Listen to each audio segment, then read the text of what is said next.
Satsanga Salon, where the questions are old, the silence is the point, and occasionally someone admits they spent 2 decades convincing themselves they were already doing the thing. Today's episode follows a single thread from Purushottama, a personal confession about meditation and what actually changed. Let's start with the confession itself. The post opens on Osho's birthday, December 11th, and uses the occasion to admit something that takes real honesty to say out loud, that despite being steeped in a tradition centered on meditation, the practice wasn't actually there for a long time. The setup makes that concrete.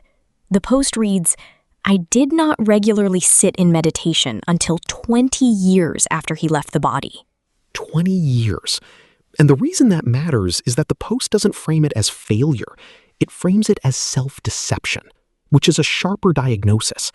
Telling yourself you're meditating all the time is a very convincing story to live inside. Right. And the post gets specific about why that story doesn't hold. It leans on Osho's 3-step Vipassana structure. Watching the body first, then the activities of the mind, then the activities of the heart. The argument is that watching the body in daily life, eating, walking, breathing, is only step 1.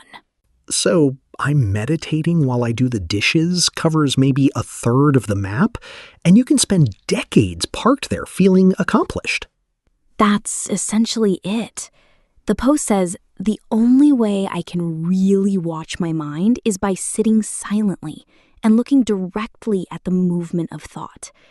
And the quality of that watching matters, without grasping, without rejecting, without analyzing, without judgment. 4 withouts. That's a surprisingly rigorous description of doing nothing. And it leads somewhere. For the past 14 years, an hour a day, nearly without exception. The post describes the shift from practice to something else entirely. Just a joy to be in those moments when occasionally everything comes to a stop. The closing line distills the whole piece. Meditate, meditate, meditate. Just for the sheer joy of it. Confession, diagnosis, correction, and then that. It's a tidy arc for something that took 34 years to complete.